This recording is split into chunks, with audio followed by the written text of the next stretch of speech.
Hello everyone, कैसे हैं आप सभी लोग। वेलकम टू सिंकोरी एजुकेशन। आप सभी का यहाँ स्वागत है।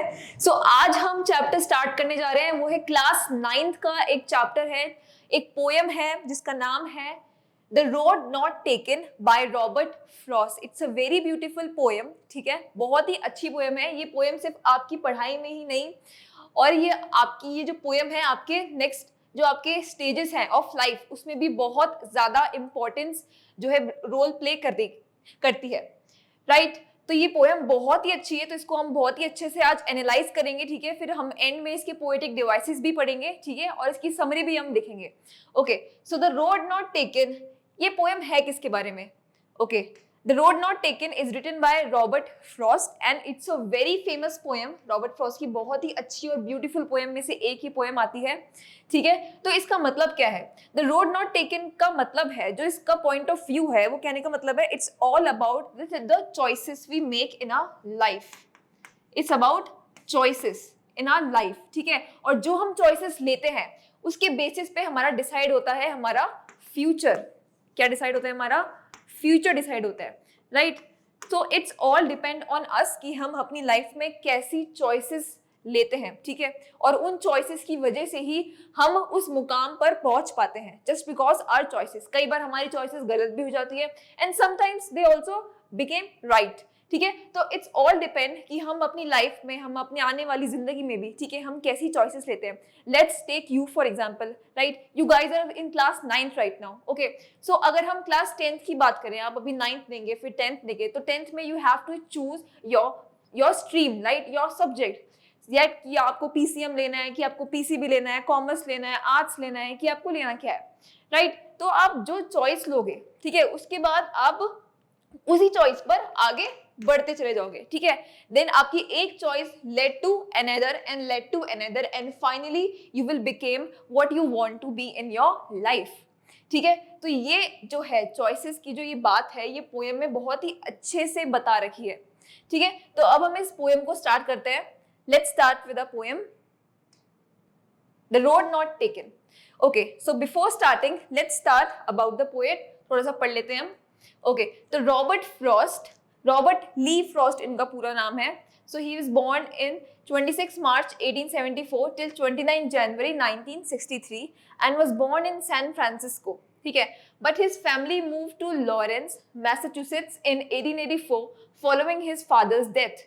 The move was actually a return, for Frost's ancestors were originally New Englanders and Frost became famous for his poetry, engagement with New England locales, identities and themes. ठीक है, तो हमारे रॉबर्ट फ्रॉस्ट जो है काफी ज्यादा जाने माने पोएम है, और अगर आप क्लास 10th की बात करें तो क्लास 10th में भी इनकी काफी 2 अच्छी पोएम्स है। तो ये काफी अच्छे रिकॉग्नाइज्ड पोएट हैं। ठीक है, काफी फेमस पोएम्स लिखते हैं, और उनमें से एक जो इनकी फेमस पोएम है वो है the road not taken. Okay, now let's take a deep analysis of the poem, summary of the poem, that what is the central idea of the poem. ठीक है, okay, let's read out. The Road Not Taken is a poem that describes the dilemma of a person. What do you mean by dilemma is? Dilemma is confusion. ठीक है, अब कोई भी इंसान के पास अगर आप उसको 2 चॉइस दे दोगे, ठीक है, वो थोड़ा टाइम तो लगाएगा ही, ठीक है, सोचने में। क्यों? क्योंकि उसका फ्यूचर का सवाल है भाई। ऐसे कैसे वो कोई भी एक बिना सोचे समझे तो वो ले नहीं सकता। राइट, क्योंकि उसको पता है कि अगर मैंने एक बार जो चॉइस ले ली मैं वापस पीछे नहीं आ पाऊंगा कि मैं फर्स्ट चॉइस पकड़ लूं। ठीक है, अब अगर किसी को डॉक्टर बनना है, ठीक है, तो वो क्या लेगा? पीसीबी लेगा। लेकिन इफ ही इज कंफ्यूज कि मैं डॉक्टर बनूं या इंजीनियर बनूं, पर एक बार अगर आपने बायो ले लिया, अगर आपने अपनी लाइफ टाइम के लिए, तो फिर वो लाइफ टाइम के लिए हो जाती है। Then he can't be became an engineer. Right, तो ये चीज जो है इसमें बताई गई है। सो डिलेमा मतलब कंफ्यूजन। ठीक है, तो वो जो इंसान है, ठीक है, जो पोएम ने इस चीज को डिस्क्राइब करते हुए बताया है कि किसी भी इंसान के dilemma of a person standing at a road with diversion, तो उसकी भी कहानी कुछ इसी तरह होती है। ठीक है, जैसे कि जो जो रोड है वो आपस में डाइवर्ज हो रही है, लाइक सेपरेट हो रही हैं, वैसे ही जो चॉइसेस जो हैं वो भी एक चॉइस यहाँ है और दूसरी चॉइस यहाँ होती है किसी भी इंसान के लिए, and that is really very confusing for them because उनके फ्यूचर का सवाल है। Right, okay, then this diversion symbolises real life situations. ठीक है, और ये जो डाइवर्जन है ये हमारी एक रियल लाइफ सिचुएशन भी है। राइट अभी मैंने आपको बताया sometimes in life too there come times when we have to take tough decisions, right हमारी लाइफ में कई बार ऐसे टाइम आता है कि हमें डिसीजंस लेने पड़ते हैं एंड दैट टू वो भी इंडिविजुअली, ठीक है हम किसी की हेल्प भी नहीं ले सकते because it depends our future, वो हमारा फ्यूचर है तो लेट बी डिसाइड, ठीक है तो हमें ही डिसाइड करना पड़ता है। We could not decide what is right or wrong for us, उस वक्त हमें पता नहीं होता कि हमारे लिए क्या सही है और क्या गलत है, इसलिए हम एनालिसिस करते हैं, राइट क्या करते हैं हम एनालिसिस करते हैं, हम उसके प्रोज भी देखते हैं और हम उसके कॉन्स भी देखते हैं, ठीक है जो भी हम डिसीजन लेने वाले हैं कि हमें लाइफ में ये दिक्कत ये होगी लेकिन इसके प्रोज भी हैं, इसके लिए ऐसा ऐसा मिलेगा, ठीक है दूसरी चॉइस के लिए भी हम प्रोज एंड कॉन्स पूरी लिस्ट निकालते हैं, उसके बाद हम डीप एनालिसिस करने के बाद वी मेक आवर चॉइसेस। तो इस पोएम में भी सेम बिल्कुल ऐसा ही है, ठीक है we could not decide what is right and wrong for us, ठीक है तो next driven by our hopes and ambitions, ठीक है जो हमारे सपने हैं होप्स हैं, ठीक है उनके चलते हम डिसीजन ले लेते हैं, ठीक है और वो भी ऐसा डिसीजन लेते हैं कि उस डिसीजन को, ठीक है बहुत कम लोगों ने चुना होता है, ठीक है we think that if fail to seek accomplishments we could get a chance to change and start again, ठीक है यही सोचकर हम ये लेते हैं, ठीक है कि अगर हम इसमें फेल हो गए, अगर हमने ये चूज किया, ये हमारा डिसीजन है और अगर हम इसमें आगे जाकर अगर बाय चांस हम फेल हो जाते हैं तो वी कैन कम बैक और हम दूसरा डिसीजन ले लेंगे, लेकिन ऐसा होता नहीं है, राइट ऐसा होता नहीं है। However we travel too far, जब हम बहुत आगे तक पहुंच जाते हैं then it is very impossible कि हम उसी स्टेज पे वापस खड़े होकर वो रोड फिर से चूज कर सके, ये ऑप्शन 1 2 तो गलत हो गया, अब ऑप्शन 1 पे चलते हैं, तो it is not possible, right we travel too far and have to regret at the end, तो हमें एंड में जाके रेग्रेट ही करना पड़ता है, ठीक है and it is also possible कि आप रेग्रेट ना भी करें, ठीक है तो इसके दोनों साइड है, ठीक है also it is possible that we could become an extraordinary person, ठीक है ये आ गया यहाँ पे a coin has two sides, ठीक है ऐसा भी हो सकता है हम रेगुलेट ना भी करें, ठीक है हमने जो डिसीजन लिया वो इतना सही था कि हम आज जो जिस मुकाम पर हम पहुंचे हैं, ठीक है उस डिसीजन को हम आज थैंक करते हैं, ठीक है कि हमने वो डिसीजन लिया राइट टाइम पे और बिल्कुल सही डिसीजन लिया, ठीक है Thus, the poem focuses on making wise decisions in life. It's very very important. Poem का सिग्निफिकेंस क्या है? पोएम का सिग्निफिकेंस ये है कि हम हमारी लाइफ में कितने बुद्धिमानी के डिसीजंस लेते हैं, कितना सोच समझकर, कितना एनालिसिस कर डीप एनालाइज करके हम वो डिसीजन लेते हैं और फिर उस पर खड़े उतरते हैं, राइट सो ये पोएम बिल्कुल सेम ऐसी ही है, ओके तो ये पढ़ी हमने उसकी समरी, उसका central idea of the poem. Now let's start with the poem हम पढ़ते हैं, okay the road not taken, ठीक है two roads डाइवर्ज्ड in a yellow would, okay diverge मैंने आपको बताया था कि ठीक है एक पोएट है, ठीक है वो सामने खड़े हैं, उनके सामने दो रोड ऐसे बिल्कुल डाइवर्ज्ड हो रही है, ठीक है सेपरेट हो रही है, क्या हो रही है सेपरेट हो रही है दो रोड उनके सामने, ठीक है in a yellow wood. What do mean by yellow wood is, yellow wood का मतलब है कि उस वक्त ऑटम सीजन चल रहा है, ठीक है ऑटम सीजन पतझड़ का समय चल रहा है जिसमें लीफ जो है वो कैसे दिखने लग जाती है येलोइश ब्राउनिश सी,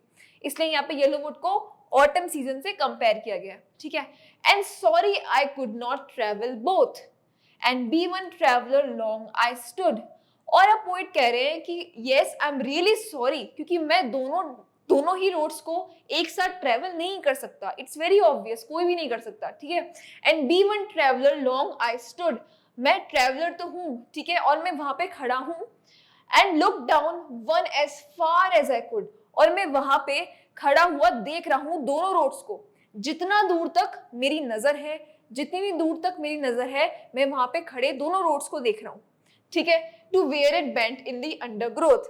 अंडरग्रोथ का मतलब क्या होता है path where path ends in bushes, path ends in bushes and trees, ठीक है जब तक मुझे जो है पाथ एंड होता हुआ दिखाया नहीं दिया जा सकता तब तक मैं उन रोड्स को बहुत ही जहां तक मेरी नजर है वहां तक मैं उन रोड्स को देखने की कोशिश कर रहा हूँ, ठीक है जब तक जो रोड है मेरी नजरों के सामने से डिसअपीयर ना हो जाती ट्रीज और बुशेस की वजह से, ठीक है तो ये था हमारा स्टैंजा नंबर 1 जिसमें पोएट जो है वो खड़े हैं और चॉइस लेने की बात कर रहे हैं, ठीक है, चॉइस ले रहे हैं कि मैं कहाँ जाऊं, ठीक है, खड़े खड़े वो सोच रहे हैं, डीप थिंकिंग कर रहे हैं, एनालिसिस कर रहे हैं कि मुझे कौन सी रोड पकड़नी चाहिए, ठीक है। Then okay, next stanza, then took the other as just as fair. Okay, तो इन स्टैंजा नंबर 2 उन्होंने चूज कर ली है, ठीक है, इन स्टैंजा नंबर 2 उन्होंने चूज कर ली है road, he has chosen the road, he has chosen the road, ये बात आपको ध्यान रखनी है, ठीक है। मेक शॉर्ट नोट्स और इस हर स्टैंजा के ऊपर आप लिखते जाइए, ठीक है। स्टैंजा नंबर 1 में पोएट क्या कहना चाह रहे हैं, स्टैंजा नंबर 2 में जो पोएट है उन्होंने रोड चूज कर ली है, यानी कि अपनी चॉइस चूज कर ली है, ठीक है। Okay, then took the other as just as fair, as fair मतलब उन्होंने जो है 2 रोड में से एक रोड ले ली, ठीक है, just as fair, and having perhaps the better claim. What do you mean by claim? Is better option. Claim means उनको ऐसा लग रहा है कि मैंने जो रोड पकड़ी है इट्स अ बेटर ऑप्शन। उन्होंने जितना भी एनालिसिस किया अब तक, जितना भी सोचा, उनके हिसाब से जो है उन्होंने जो रोड चुनी है it is a better option, ठीक है। Because it was grassy and wanted wear. Grassy and wanted wear का मतलब है कि वहां की घास जो है बहुत ही हरी भरी थी, एंड वॉन्टेड वेयर मतलब not been so much used, not used मतलब वहां पे जो है लोगों ने काफी कम चला है उस पे, ठीक है, इतने लोग नहीं है, ठीक है। Though as for that the passing there had worn them really about the same, ठीक है। इस स्टैंजा का मतलब क्या हुआ? इस स्टैंजा का मतलब हुआ कि वहां पर had worn them really about the same, लेकिन अगर मैं वहां पर देखता हूं तो मुझे दोनों ही रोड फिर से सेम दिखाई दे रही है, ठीक है, ये चीज वो कह रहे हैं यहाँ पे। नेक्स्ट स्टैंजा में क्या बोल रहे हैं ऑथर, हमारे poet, sorry, and both that morning equally ले, और मैं सुबह देखता हूं फिर से उन रोड्स को, ठीक है, तो मुझे दोनों फिर से एक जैसी दिखाई देती हैं। In leaves no step had trodden black. Trodden का मतलब होता है walked over, trodden means walked over, कि दोनों ही रोड्स पे लोगों ने कम चला है, ठीक है। Oh I kept the first for another day. अब पोइट सोच रहे हैं कि ठीक है, अगर इस पे मैं इस वाली रोड को कभी और आके चलूंगा इस पे, ठीक है। Yet knowing how way Leeds on two way, लेकिन हमें पता है अगर हम जितना आगे जाते जाएंगे हमारी चॉइसेस में, वापस आना उतना ही इम्पॉसिबल है हमारे लिए, ठीक है। एक बार जो हमने चुन लिया है, हम वापस आकर उसी सेम ऑप्शन नंबर 1 को नहीं चुन सकते। तो अब वो नेक्स्ट लाइन में क्या कह रहे हैं, आई डाउटेड, अब वो डाउट कर रहे हैं कि if I should ever come back, पर मुझे ये भी डाउट है कि मैं शायद ही वापस आऊंगा, ठीक है। ऑब्वियसली बात है, अगर जो इंसान ने अगर एक चॉइस उसने बना ली, ठीक है, then one choice led to another and led to another and led to another, ठीक है, तो चेन्स है वो जुड़ती जाती है। अब वापस पीछे आके ऑप्शन 1 पे अगर आप जाना चाहो तो दैट्स नॉट पॉसिबल, ठीक है। इतना दूर आने के बाद अब वापस पीछे से स्टार्ट करना चाहो, ठीक है, तो it's really not possible.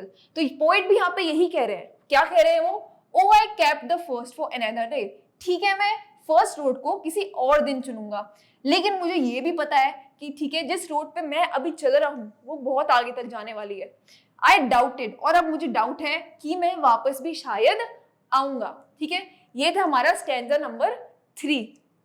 Okay, now stanza number 4 में वो क्या कह रहे हैं, it's 3 and 4।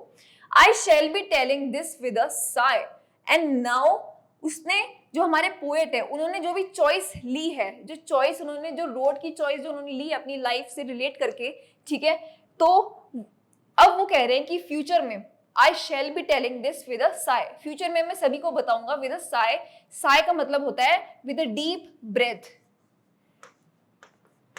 with a deep breath, somewhere ages and ages hence, ठीक है, somewhere ages and ages, कुछ सालों पहले, two roads diverged in a wood, ऐसे ही मेरे सामने एक सिचुएशन आई थी जहां पे मुझे डिसीजन लेना पड़ा मेरी लाइफ का, and I took the one less traveled by, और मैंने वो रोड चुनी जिस पे बहुत कम लोग चले हैं, और वही जो है, जो मेरी चॉइस है आज बहुत ज़्यादा मेरे लिए फ्रूटफुल साबित हुई, और आज मैं जिस मुकाम पे हूँ वो सिर्फ और सिर्फ इस चॉइस की वजह से जो मैंने ली थी, ठीक है। And that has made all the difference, और यही डिफरेंस था यहाँ पर कि मैंने ऑप्शन 2 ना लेके मैंने ऑप्शन 1 लिया, ठीक है। And now poet is very proud on himself कि उसने ऑप्शन 1 लिया, उसका डिसीजन बहुत ही राइट निकला, जैसा उन्होंने सोचा था वैसा ही निकला, ठीक है।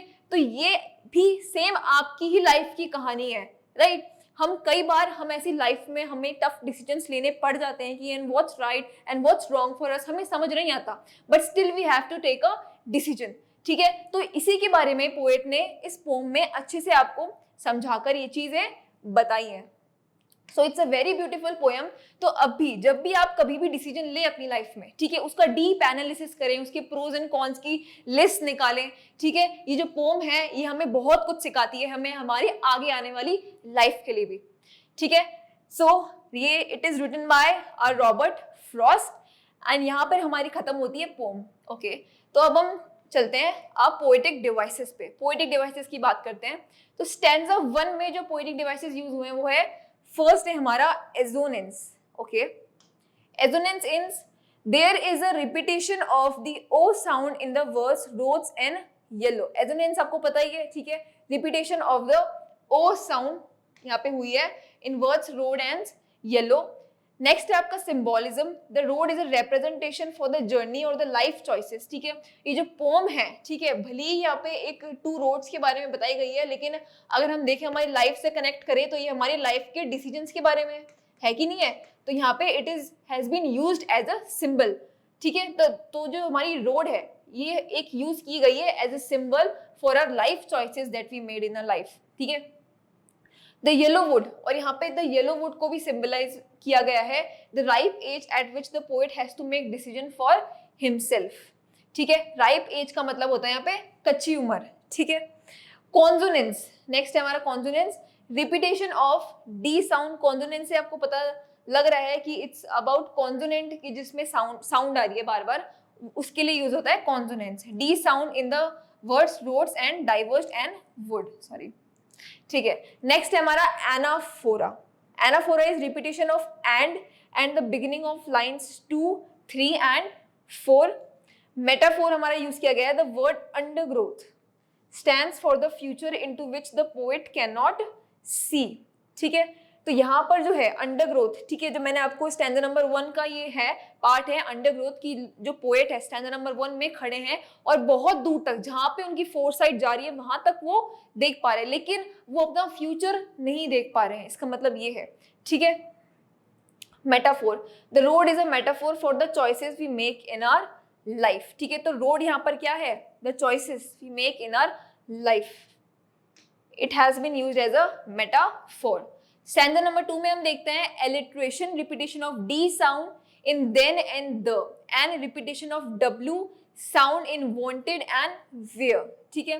ज्यादातर हमारे एग्जाम्स या फिर हमारे एग्जाम्स जो होते हैं 9th में, वो यहाँ से क्वेश्चन आता ही आता है, एलिट्रेशन, वांटेड एंड वेयर, ठीक है, then and the. Then similarly, both the roads have been compared to each other using the words as, just, as, fair, ठीक है। देन नेक्स्ट हमारा पर्सोनिफिकेशन। पर्सोनिफिकेशंस मीन्स किसी भी हम नॉन लिविंग थिंग को हम अगर ऑब्जेक्टिफाई कर दें, ऑब्जेक्टिफाई मीन्स कि हम उसको हमारी ह्यूमन क्वालिटीज दे दें, ह्यूमन पार्ट्स दे दें, then it is known as personification. तो the road here is personified as wanting humans to travel down its path, ठीक है। देन नेक्स्ट है हमारा इंजैबमेंट। सो इसके अंदर line 4 follows into line 5 without any punctuation marks. Enjambment का मतलब आपको पता ही है, ठीक है, जो पोम है वो स्टार्टिंग से लेके अगर एंड तक चली जा रही है, ठीक है, विदाउट एनी पंक्चुएशन मार्क्स और कॉमास और एनी अदर यूज, तो इसका मतलब ये है कि वो पूरा पैराग्राफ किस में आता है, इंजैबमेंट में काउंट होगा। देन नेक्स्ट है हमारा imagery. The poet gives us a visual description of the 2 roads. जो पोएट ने हमें एक विजुअल डिस्क्रिप्शन दिया है, राइट, कि हम सोच पा रहे हैं, ठीक है, कि हमारे सामने ऐसे ही जैसे हमारे सामने चॉइसेस होती हैं वैसे हमारे सामने रोड्स है, ठीक है, रखी हुई हैं। He says that one was grassy and there were hardly any travelers walking down that road. तो ये पार्ट आ गया हमारा इमेजरी में। Then stanza 3 alliteration, repetition of F sound in first and for। Repetition फिर से यूज हुआ है, the word way has been repeated twice। Imagery, the poet gives a beautiful description of both the roads that morning, ठीक है, कि सुबह सुबह उन्होंने स्टैंजा नंबर 3 में बताया the both the roads in morning equally lay, ठीक है, तो ये चीज उन्होंने बताई है। Enjambment again line 1 continues into line 2 without any punctuation. Line 1 means stanza की लाइन 1, ठीक है, नहीं स्टैंजा 3 की लाइन 1 कंटिन्यूज इनटू लाइन 2, ठीक है। स्टैंजास इसलिए मैंने आपको अलग अलग से बताया किस किस में कौन से पोएटिक डिवाइसेस लग रहे हैं, हर स्टैंजा में बहुत सारे पोएटिक डिवाइसेस लग रहे हैं, तो ये चीज आपको थोड़ी ध्यान रखनी है। वीडियो को अच्छे से पॉज करिए और अच्छे से देखिए, ठीक है। स्टैंजास में यहाँ पे बहुत सारे पोएटिक डिवाइसेस दे रखे हैं, स्टैंजा 1 में अलग है, 2 में अलग है, 3 में अलग है। वीडियो को पॉज करके देखिए, ठीक है, वापस पोएम पे देखिए कि आपके कितने सारे पोएटिक डिवाइसेस बन रहे हैं इस पोएम से, और उनका एनालिसिस कीजिए। एंड लास्ट स्टैंजा के हमारे अंदर फिर से रिपीटेशन लग रहा है, the word ages and ages 2 बार रिपीट हुआ है इसलिए, ठीक है।